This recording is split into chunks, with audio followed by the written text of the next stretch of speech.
Bom dia, todos irmãos e irmãs, que a paz do Senhor Jesus seja com cada um.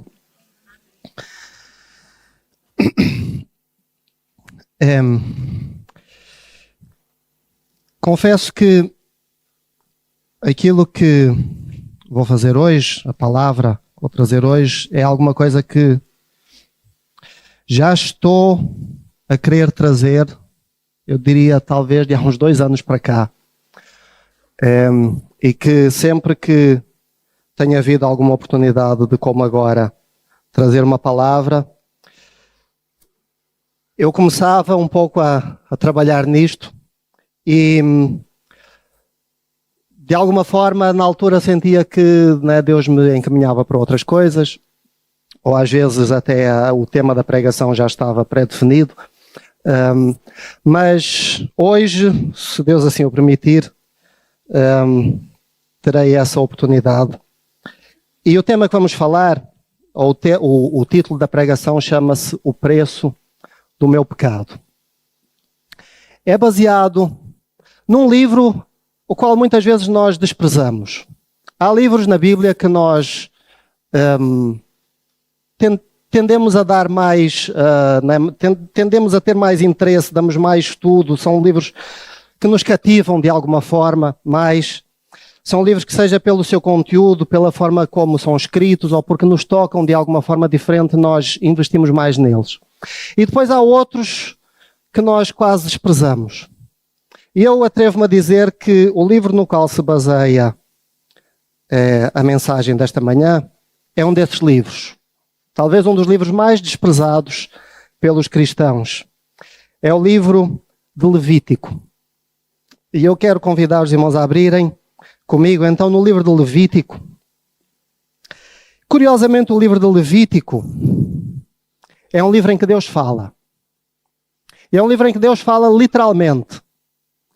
Muitas pessoas, eu creio que talvez todos aqui, já colocaram essa questão de quererem, ou esse sentimento de quererem ouvir aquilo que Deus tem para dizer. E em Levítico Deus fala. Nem o título de exemplo, vamos fazer, antes de começarmos, vamos fazer um breve exercício. Eu convido os irmãos a abrirem qualquer capítulo do livro de Levítico. Qualquer que queiram, abram mais ou menos ao calhas onde quiserem. E se lerem a primeira frase que está nesse capítulo, há 70% de probabilidade dessa primeira frase ser algo do género: Deus falou a Moisés e disse. Ou Deus disse a Moisés. Dos 27 capítulos do livro do Levítico, 19 começam dessa forma. E, na verdade, essa expressão, Deus falou a Moisés dizendo, é uma expressão que aparece repetida 56 vezes no livro do Levítico. Então, Levítico é Deus a falar. Tanto que, para os judeus que têm os primeiros 5 livros da Bíblia, aos quais nós chamamos Pentateuco, que eles chamam de Tora, e eles eles consideram a Tora a parte mais relevante da sua Bíblia, que é o Antigo Testamento apenas. Mas mesmo dentro da Tora, eles consideram que há partes que foram inspiradas por Deus e consideram que há partes que foram ditadas por Deus. Palavra por palavra é aquilo que Deus disse.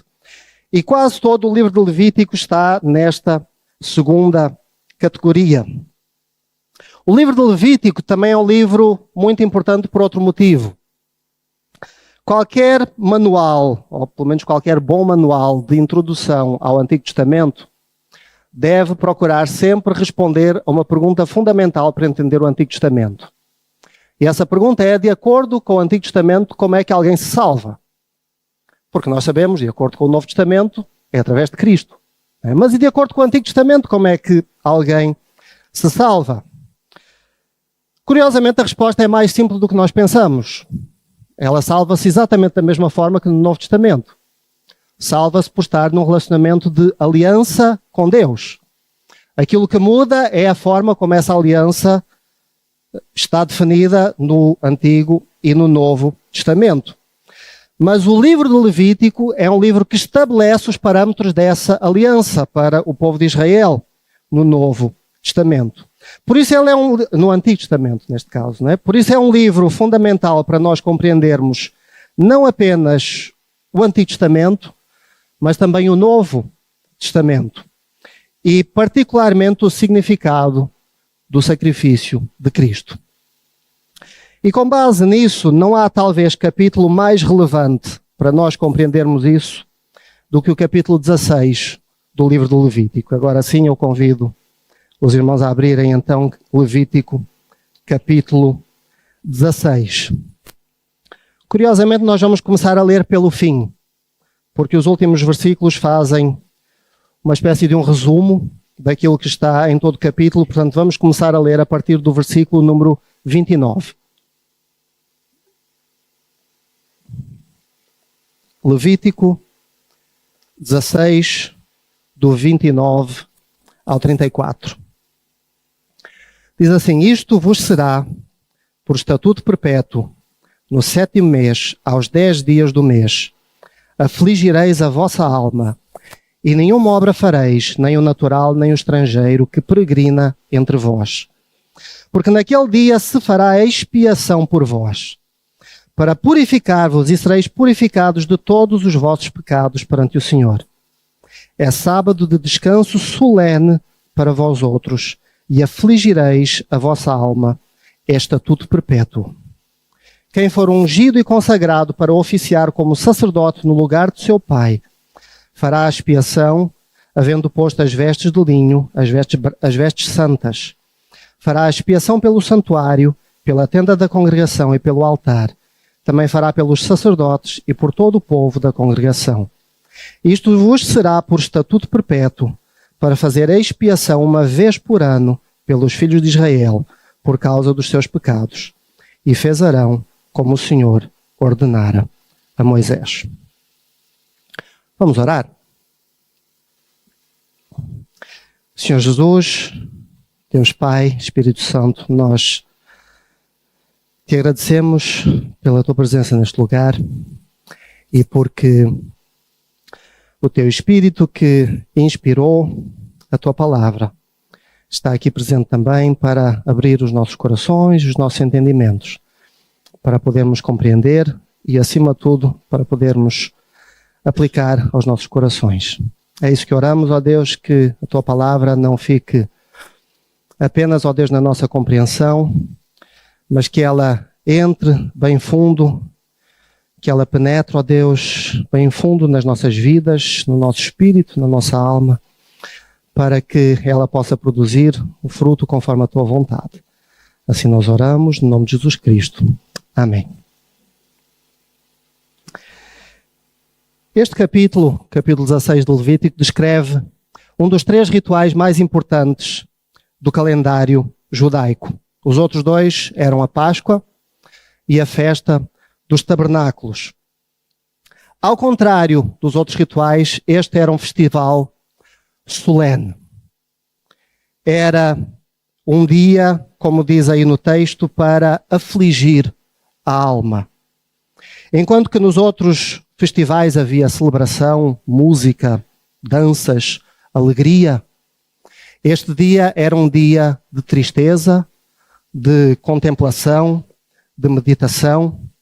Enquanto que nos outros dias havia comidas, este era um dia para fazer jejum, era um dia para lembrar o pecado e a sua consequência.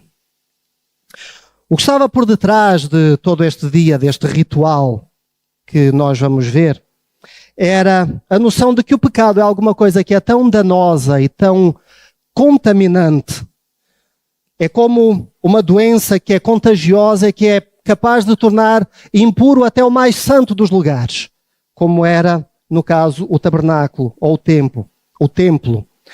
E então era preciso separar um dia, este dia, em que o povo de Israel vinha para trazer as suas ofertas, os seus sacrifícios, naquele lugar, e onde aquele lugar era purificado e era santificado. Por exemplo, um outro versículo interessante para ler nesse mesmo contexto, o versículo 16 deste capítulo. Diz assim: fará expiação pelo santuário por causa das impurezas dos filhos de Israel e das suas transgressões e de todos os seus pecados. Da mesma sorte, fará pela tenda da congregação que está com eles no meio das suas impurezas. Havia esta noção de que aquele lugar, aquele tabernáculo, que era um lugar santo, porque ele estava no meio de um povo pecador, também ele ficava contaminado pelo pecado e precisava de ser purificado. Chamava-se este dia o dia da expiação.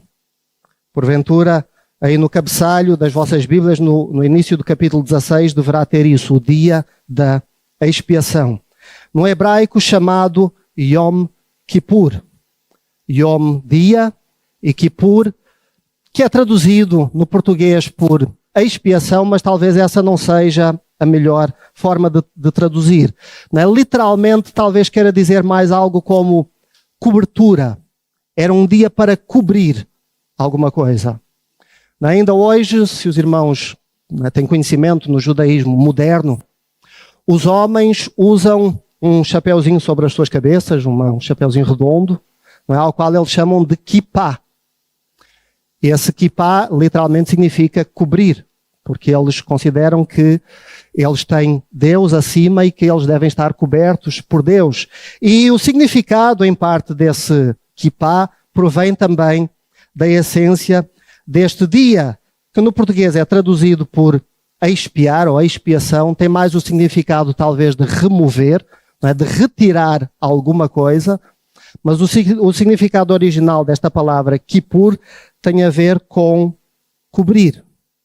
Isso é interessante porque, pelo menos no Antigo Testamento, revelava que os pecados não podiam ser removidos, eles apenas podiam ser cobertos. Por isso que o escritor da carta aos Hebreus, no capítulo 10, e o livro de Hebreus é um livro muito importante para nós termos em comparação com o livro de Levítico, porque o livro de Hebreus explica o livro de Levítico e vice-versa. Mas o escritor da carta aos Hebreus, no capítulo 10, no início do capítulo, diz assim: porque tendo a lei a sombra dos bens futuros e não a imagem exata das coisas, nunca pelos mesmos sacrifícios que continuamente se oferecem a cada ano, pode aperfeiçoar os que a eles se chegam. Ele diz que os sacrifícios eram oferecidos continuamente a cada ano, mas eles não eram suficientes para aperfeiçoar aqueles que sacrificavam, porque eles eram apenas a sombra de alguma coisa que estava por vir, ou a imagem de alguma coisa que ainda estava por vir. Versículo 2, de outra maneira teriam deixado de se oferecer, porque purificados uma vez os ministrantes nunca mais teriam consciência do pecado. Eles precisavam de ser repetidos continuamente, para que continuamente houvesse esta consciência do pecado e de qual era a consequência do pecado. Versículo 3 ainda de Hebreus 10. Nesses sacrifícios, porém, cada ano se faz comemoração dos pecados. É uma referência direta a este dia, o dia da expiação. Versículo 4. Porque é impossível que o sangue dos touros e dos bodes tire os pecados. E é curioso que daqui a pouco nós vamos ver que eram exatamente estes animais, ou alguns dos animais que eram usados em sacrifício neste dia. Qual é o significado disto? Quando eu peco, eu pequei. Eu não posso voltar atrás. O pecado já está feito. Eu não posso fazer de conta que ele nunca aconteceu e eu vou ter que arcar com as consequências do meu pecado. O que Deus providenciou foi uma forma de o pecado ser coberto. Porque o pecado continua lá. Mas agora há alguma coisa mais importante do que esse pecado. Há alguma coisa que cobre esse pecado e que se sobrepõe a esse pecado.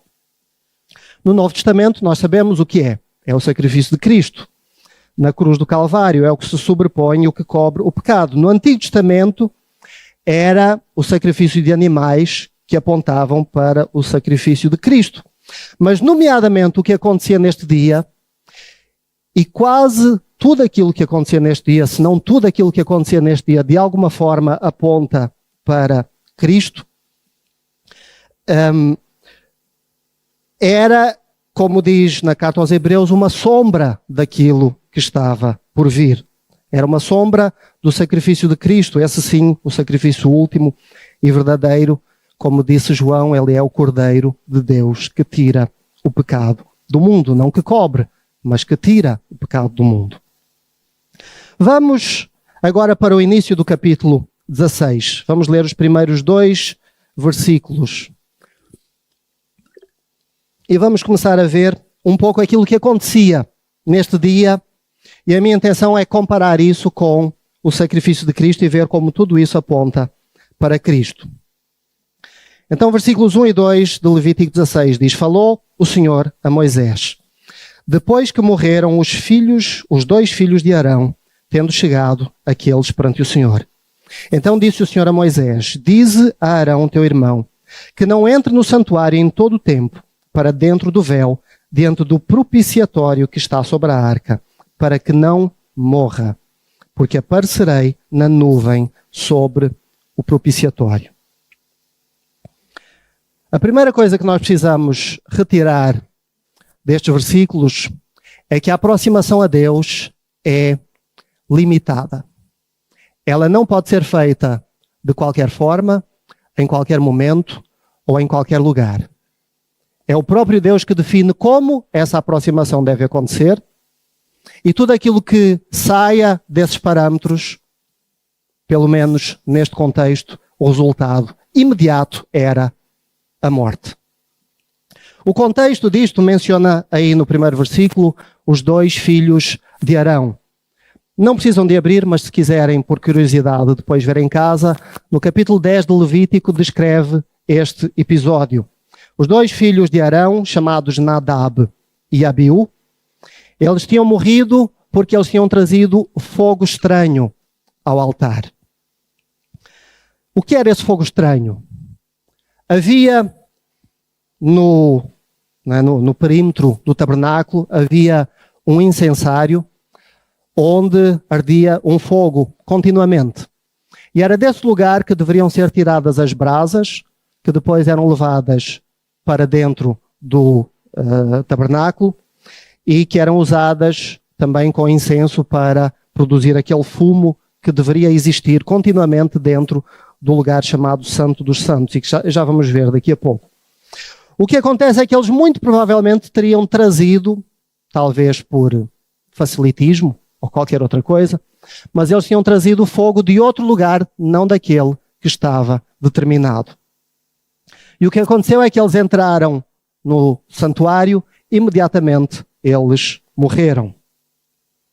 O princípio que está por aqui e que está subadjacente aqui, que eles violaram, é precisamente esse, é que a única forma de chegar a Deus é através dos meios que o próprio Deus providenciou. Não pode haver qualquer mínima divergência em relação àquilo que Deus determinou na forma como nós chegamos até Ele. Nós não nos podemos aproximar a Deus de qualquer maneira. Porquê? Porque nós somos pecadores e procuramos comparecer perante um Deus que é santo. Então Deus basicamente avisa que eles não poderiam aparecer de qualquer maneira e em qualquer momento dentro do lugar santo. Isto é como que um aviso, como aquelas vedações que são eletrificadas e que têm uma plaquinha que diz, não é, perigo de morte, 10.000 volts ou alguma coisa assim do género. Mas é também um alerta para nós a respeito da forma como muitas vezes nós nos aproximamos de um Deus que é santo e que é justo.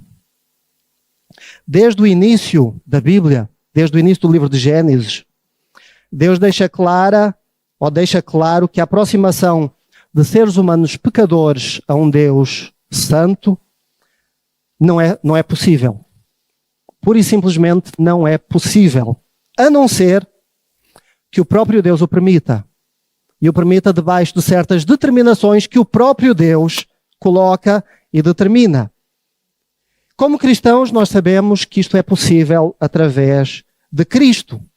Mas porque nós vivemos hoje debaixo deste tempo de graça e debaixo deste tempo em que não há algo para lá do véu, nós facilmente podemos esquecer qual é o peso e qual é a consequência e qual é o preço do pecado. Mas um judeu nunca se esquecia disso. Quando um judeu ia para o tabernáculo e ele levava os seus animais para o cordeiro, a visão que ele tinha era uma visão de carnificina. Era um lugar onde diariamente eram mortos centenas de animais. Se fosse nos dias de hoje, certamente estaria lá o PAN à porta e várias outras entidades de defesa, de proteção dos direitos dos animais. Mas aquela cena que o judeu ia lá e que ele via, era uma cena que dificilmente saía da sua cabeça. Ele literalmente via qual era a consequência do seu pecado. E daquele altar que havia naquele lugar, certamente rios de sangue fluiriam dali. Havia um preço, havia um custo, e esse custo era a morte. O tabernáculo era para Israel um sinal visível de que Deus estava presente. Era a tenda de Deus acampada no meio do seu povo. Cada família tinha a sua tenda e Deus também tinha a sua tenda. Mas é curioso que havia obstáculos que ainda assim, ainda que Deus estivesse presente e acampado no meio do seu povo, havia obstáculos que impediam o acesso total a ele. Eu vou pedir para passarem uma imagem do tabernáculo, que está aí. Muitos provavelmente já conhecem, mas para aqueles que não conhecem, o tabernáculo era dividido em 3 partes. A primeira parte exterior, que nós vemos uma vedação a toda a volta, aquele era chamado o pátio. No templo, mais tarde, viria a ser feita uma divisão entre o chamado pátio dos gentios, onde podia entrar qualquer pessoa. Depois disso havia o pátio dos judeus, onde apenas podiam entrar os judeus. Mas tudo aquilo que se passava-se naquele pátio exterior, do lado de fora. Os sacrifícios todos eram feitos ali naquele altar. A construção propriamente dita, o edifício propriamente dito, era aquela pequena tenda que estava na parte posterior desse pátio e que estava dividida em 2 lugares.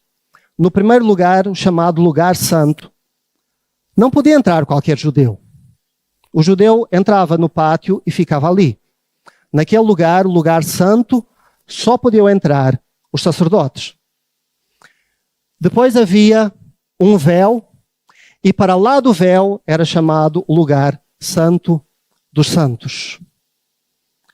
Naquele lugar estava a arca da aliança e estava literalmente a presença de Deus.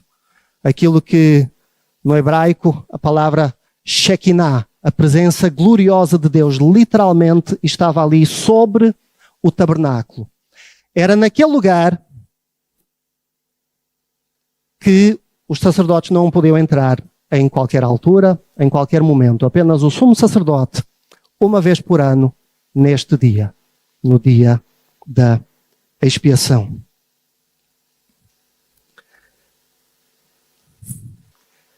Para chegar a Deus, no Antigo Testamento, era preciso ser judeu. Mas não bastava ser judeu, porque o judeu ia até ao pátio e ficava por ali.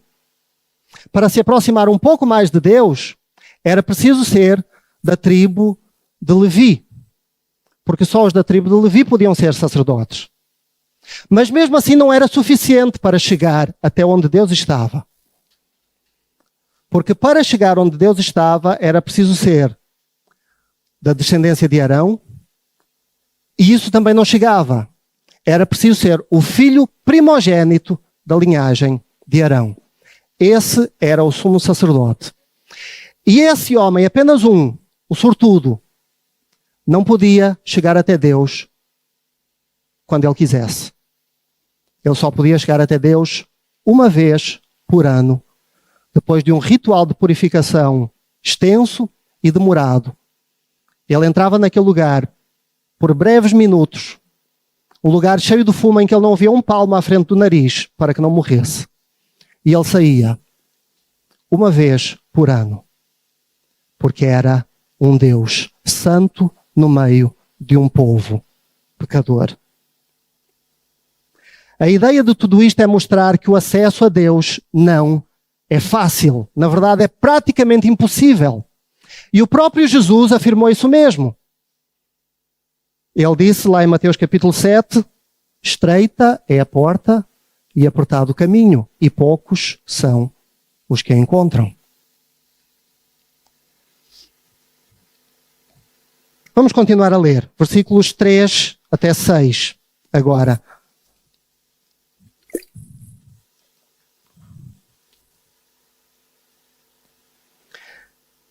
Diz assim: entrará Arão no santuário com isto: um novilho para a oferta pelo pecado, e um carneiro para o holocausto. Vestirá ele a túnica de linho sagrada, terá as calças de linho sobre a pele, cingir-se-á com o cinto de linho e se cobrirá com a mitra de linho. São estas as vestes sagradas. Banhará o seu corpo em água e então se vestirá. Da congregação dos filhos de Israel tomará 2 bodes para a oferta pelo pecado e um carneiro para o holocausto. Arão trará o novilho da sua oferta pelo pecado e fará a expiação por si e pela sua casa. Aqueles que já estudaram um pouco das leis desta parte da Bíblia, que fala sobre as leis de Moisés e sobre todos estes rituais que estavam envolvidos no sistema religioso judaico, poderão facilmente lembrar que as roupas que são descritas aqui não eram as roupas tradicionais de um sumo sacerdote. Pelo contrário, essas roupas que estão descritas em Êxodo capítulo 28, se alguém quiser depois verificar, eram roupas coloridas, eram roupas com vestes caras, eram roupas trabalhadas, adornadas. Ele tinha um peitoral, né, sobre o seu peito, ornado com 12 pedras preciosas, cada uma representando uma das 12 tribos de Israel. E essas eram as vestes que o sumo sacerdote vestia diariamente. No entanto, neste dia, ele deveria tirar essas roupas e ele vestia umas roupas simples de linho, que era o pano mais simples que existia na época. Umas roupas brancas. Estas não eram as roupas de um sumo sacerdote, nem sequer eram as roupas de um sacerdote, nem sequer eram as roupas de um judeu normal. Estas eram as roupas de um escravo. Estas eram as roupas de um servo. Seriam essas as roupas que um escravo utilizaria neste tempo. Então, neste dia da expiação, o sumo sacerdote deixava de lado toda aquela vestimenta que o adornava durante o resto do ano, e no momento em que ele se aproximava de Deus, ele ia vestido como um escravo, como um servo. Isso nos ensina alguma coisa, logicamente. Quando nós nos aproximamos de Deus, não pode ser de qualquer forma. Não pode ser com qualquer atitude. A aproximação de um homem pecador perante um Deus santo é uma aproximação de um servo perante o seu Senhor. É uma atitude de humildade, é uma atitude de reconhecimento da soberania de Deus. É a compreensão de que perante Deus nós somos nada e não podemos fazer nada. Mas é curioso que há uma outra razão. Uma razão talvez ainda mais surpreendente e ainda mais relevante. O Senhor Jesus disse, lá em Marcos capítulo 10, 45, que ele não veio para ser servido, mas para servir. E em João capítulo 13, na noite da última ceia, depois de cear, em João capítulo 13, no versículo 4, diz que Jesus retirou as suas vestes, ele se vestiu com uma toalha branca e ele lavou os pés dos seus discípulos. É por isso que o apóstolo Paulo diz lá em Filipenses, capítulo 2, uma passagem bem conhecida, Filipenses 2, a começar no versículo 5, diz: de sorte que haja em vós o mesmo sentimento que houve também em Cristo Jesus, que sendo em forma de Deus, não teve por usurpação ser igual a Deus, mas esvaziou-se a si mesmo, tomando a forma de servo e fazendo-se semelhante aos homens, e achado na forma de homem, humilhou-se a si mesmo, sendo obediente até à morte, e morte de cruz. Então, somando tudo isto, aquilo que nós vemos é que a entrada do sumo sacerdote no tabernáculo é uma imagem do sacrifício de Cristo, com uma diferença fundamental. É que o sumo sacerdote, antes de entrar no tabernáculo, nós lemos isso no versículo 6, ele precisava de expiar os seus próprios pecados. Ele precisava de purificar os seus próprios pecados antes de entrar. No entanto, a respeito de Jesus, o escritor da carta aos Hebreus, também diz, Hebreus capítulo 7, versículos 26 e 27, diz: porque nos convinha tal sumo sacerdote, santo, inocente, imaculado, separado dos pecadores e feito mais sublime do que os céus, que não necessitasse, como os sumos sacerdotes, de oferecer a cada dia sacrifícios, primeiramente por seus próprios pecados e depois pelos do povo, porque isto fez ele uma vez, oferecendo-se a si mesmo. Glória a Deus. Vamos continuar a ler agora Levítico, capítulo 16, a partir do versículo 7 até ao versículo 14. Diz assim: também tomará ambos os bodes.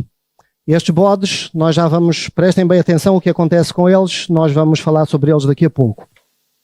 Também tomará ambos os bodes e os porá perante o Senhor, à porta da tenda da congregação. Lançará sortes sobre os dois bodes, uma para o Senhor e outra para o bode emissário. Arão fará chegar o bode sobre o qual cair a sorte para o Senhor, e o oferecerá por oferta pelo pecado.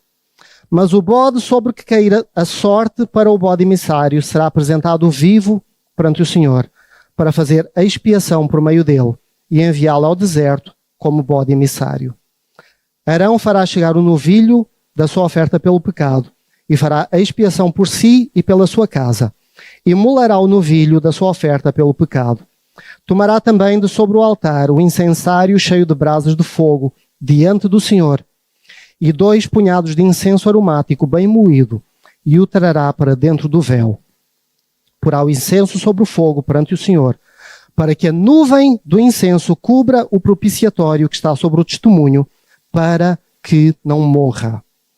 Tomará o sangue do novilho e com o dedo o aspergirá sobre a frente do propiciatório, e diante do propiciatório aspergirá 7 vezes do sangue com o dedo. Até aqui. O que nós vemos nestes versículos é que para chegar a Deus é preciso ser purificado. Isso acontecia, neste contexto, através do sacrifício dos animais. Primeiro, o sacerdote sacrificava um animal pelos seus próprios pecados. Depois havia estes 2 bodes, dos quais eram lançados sortes, e um ficava para o Senhor e o outro ficava como bode emissário, ou também chamado bode expiatório. Não é? Se já alguma vez perguntaram de onde vem a expressão bode expiatório, a resposta está em Levítico capítulo 16. Este bode que era para o Senhor era um bode que era morto, porque o salário do pecado é a morte. Sobre o outro bode nós falaremos daqui a pouco. Mas depois desses sacrifícios, então é que Arão, ou o sumo sacerdote que viesse no seu lugar, entrava no lugar santo dos santos, para lá do véu. E ele entrava, diz o texto, com 2 punhados de incenso e com brasas que ele pegava precisamente daquele braseiro que nós falámos antes. O propósito era criar uma nuvem naquele lugar. E o propósito era que literalmente ele não pudesse ver. Diz o texto aí, para que ele não morresse. Está no final do versículo 13. Por isso é que Isaías, lá no capítulo 6, quando ele entra no templo e ele tem aquela visão da glória do Senhor, a primeira reação que ele tem é: eu vou morrer. Porque ele sabia que era alguma coisa que não estava permitido que ele visse. A questão, e isto agora é muito importante, a questão é que naquele lugar, no lugar santo dos santos, para lá do véu, estava a Arca da Aliança. E sobre a Arca da Aliança estava a presença de Deus. Essa Shekinah, a presença gloriosa de Deus. Então todo este ritual de purificação tinha de ser feito até ao mínimo detalhe. Porque se alguma coisa não tivesse sido executada exatamente da forma que Deus tinha determinado, aquele homem iria morrer, mal entrasse naquele lugar. Há uma tradição judaica, ainda que ela seja contestada, de que quando o sumo sacerdote entrava, ele entrava com uma corda amarrada no seu tornozelo ou na sua cintura, para que, caso ele morresse, pudessem puxá-lo para fora, porque ninguém se atrevia a meter os pés lá dentro. Mas o ponto importante aqui é esta distinção que fica claramente marcada entre um Deus santo e um homem pecador. Em que um contacto com esse Deus santo não pode resultar em mais nada que não seja a própria morte. E a presença de Deus estava naquele lugar, sobre a Arca da Aliança. Mas é muito curioso nós pensarmos da Arca da Aliança. Lembram-se o que é que estava dentro da Arca da Aliança? Havia 3 coisas: o maná, a vara de Arão e as tábuas dos 10 mandamentos. Não é? O maná, a vara de Arão e as tábuas dos 10 mandamentos. Todos eles são símbolos do pecado de Israel.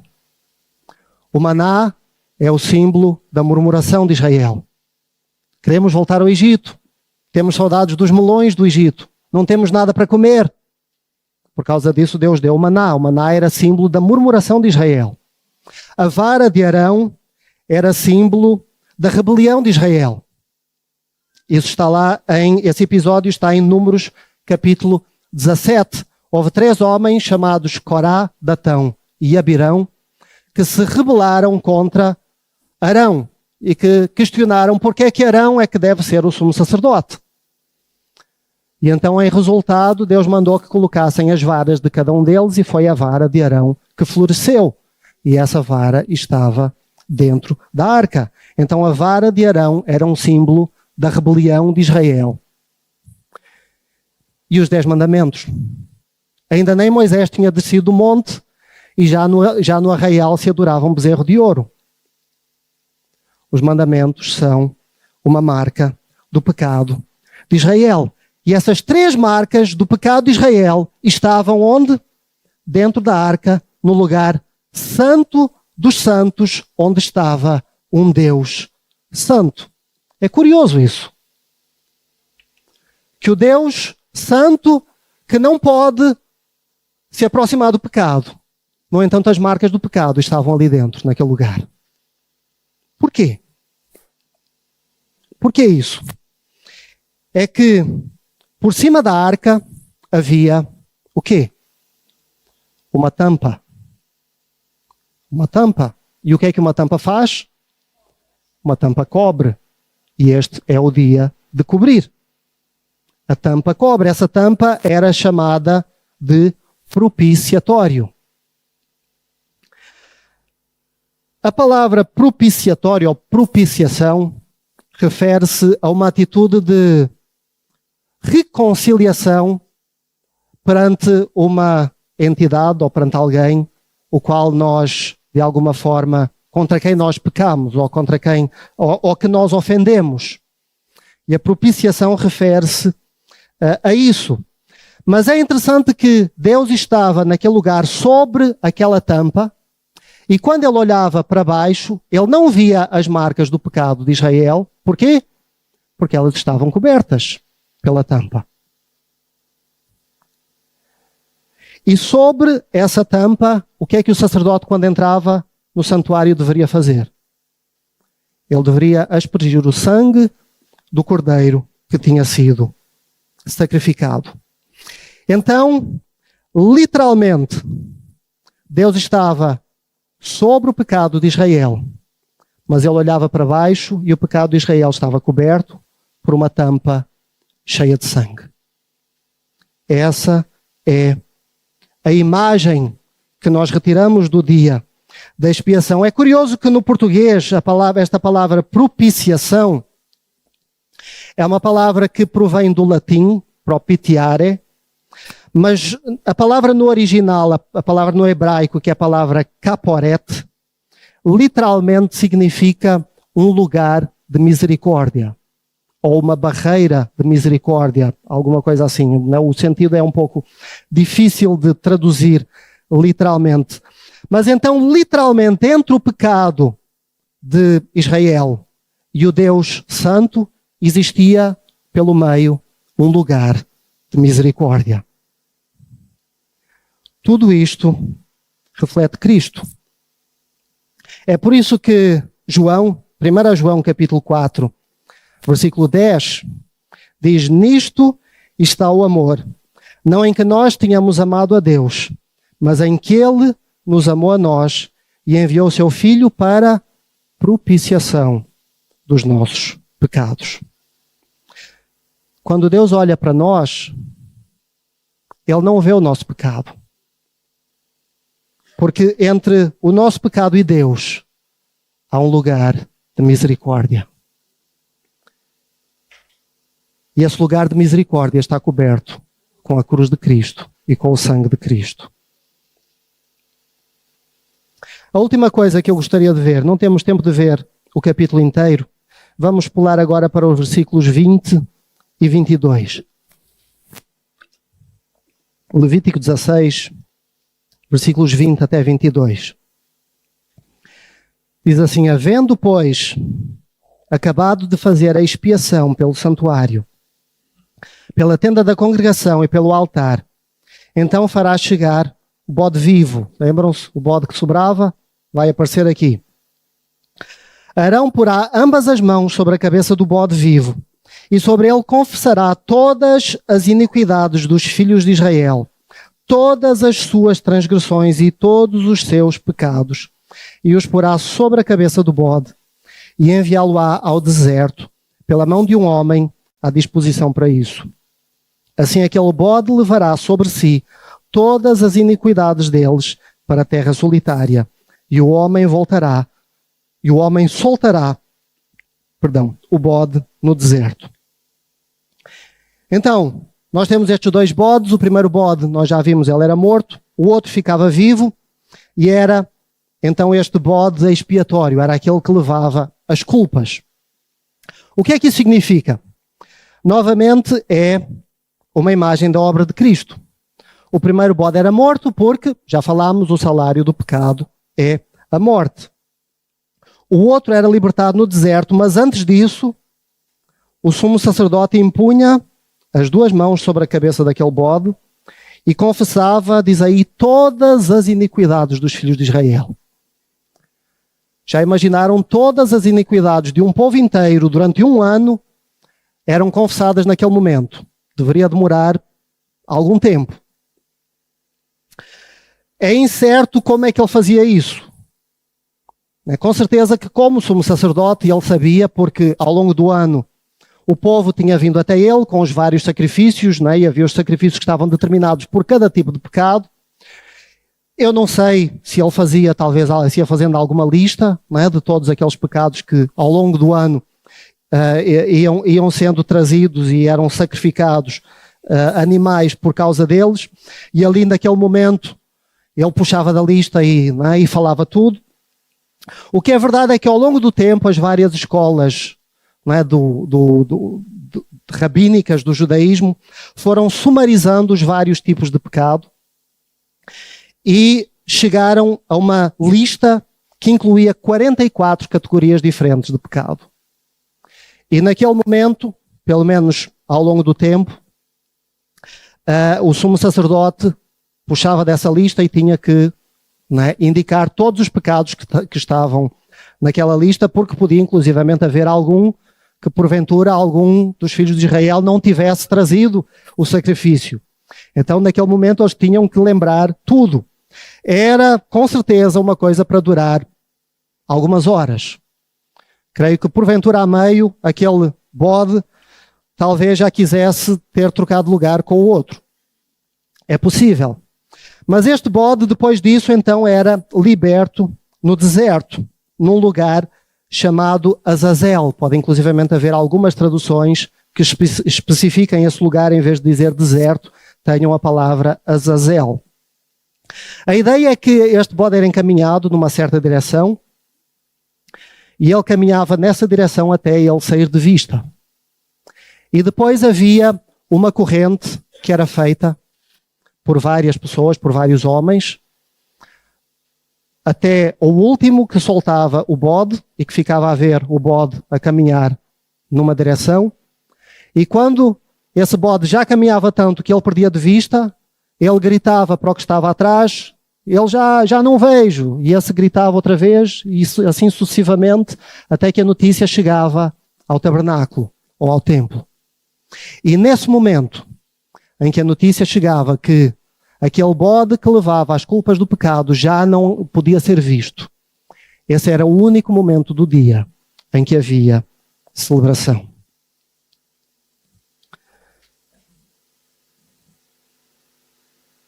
Era um símbolo de que Deus tinha levado para longe os pecados do seu povo. Por causa disso, o salmista escreve, Salmo número 103, versículo 12, diz: assim como está longe o Oriente do Ocidente, assim Ele afasta de nós as nossas transgressões. No entanto, o real cumprimento disto, nós também vemos que Ele está em Cristo, ou cumpre-se inteiramente apenas em Cristo. O profeta Jeremias, no capítulo 31, quando profetizou a respeito de uma nova aliança, Jeremias 31, versículo 31, diz: eis que vem dias, diz o Senhor, em que farei uma aliança nova com a casa de Israel e com a casa de Judá. E depois ele descreve como seria essa aliança. E depois no versículo 34, no final do versículo, ele diz: porque lhes perdoarei a sua maldade e nunca mais me lembrarei dos seus pecados. Nunca mais me lembrarei dos seus pecados. É curioso que há pecados que nós cometemos e que nós temos muita dificuldade em esquecer. Nós mesmos, a respeito de pecados que nós cometemos. Mas já aconteceu convosco? Aqueles pecados que nós confessamos perante Deus, mas que às vezes parece que nós mesmos temos mais dificuldade em nos perdoarmos do que o próprio Deus. E volta e meia aquele pecado vem à nossa mente. E ainda que nós já tínhamos confessado aquele pecado a Deus antes, nós sentimos aquele desejo de confessar outra vez aquele pecado, porque seja por remorso, seja pela consequência do pecado, seja por aquilo que for, o sentimento que nós temos é que não chegou, não foi suficiente. Mas se nós pudéssemos ouvir Deus nesse momento em que nós confessamos a Deus um pecado pela segunda vez, a não ser que o tenhamos cometido outra vez, se nós pudéssemos ouvir a voz de Deus, sabe o que é que Deus diria? Ele diria: eu não sei do que é que estás a falar. Eu não me lembro disso. No lugar disso, aquilo que eu vejo é o sangue de Cristo. Nós precisamos de crer e confiar no que diz a palavra de Deus. E ela diz, 1 João capítulo 1, versículo 9, se confessarmos os nossos pecados, Ele é fiel e justo para nos perdoar os pecados e purificar de toda a injustiça. Para concluir, nós vivemos na época da graça. E graças a Deus por isso. Mas, como disse uma vez um homem sábio, um pastor que viveu na Alemanha nazi e que foi perseguido por causa do seu cristianismo, chamado Dietrich Bonhoeffer. Ele escreveu vários livros e uma citação de um desses livros a respeito da graça. É uma coisa muito simples, mas ele diz: a graça não é de graça. Ou a graça não foi de graça. E é verdade. A graça teve um preço. E esse preço foi um preço muito alto. Foi um preço de sangue, foi um preço de morte, porque Cristo morreu no meu lugar, no teu lugar. Eu é que merecia ter morrido.